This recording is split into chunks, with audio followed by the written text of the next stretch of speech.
È la prima grande mostra sotto la mia amministrazione. È emozionato il sindaco Mario Conte che direttamente da Vienna annuncia l'esposizione che dal 30 novembre al 31 maggio sarà ospitata negli splendidi spazi di Santa Caterina a Treviso.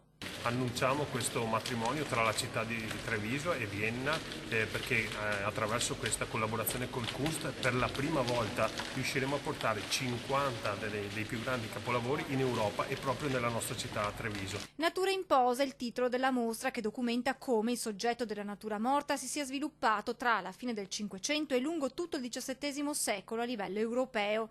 Guiderà il visitatore alla scoperta di uno dei generi più suggestivi della pittura europea.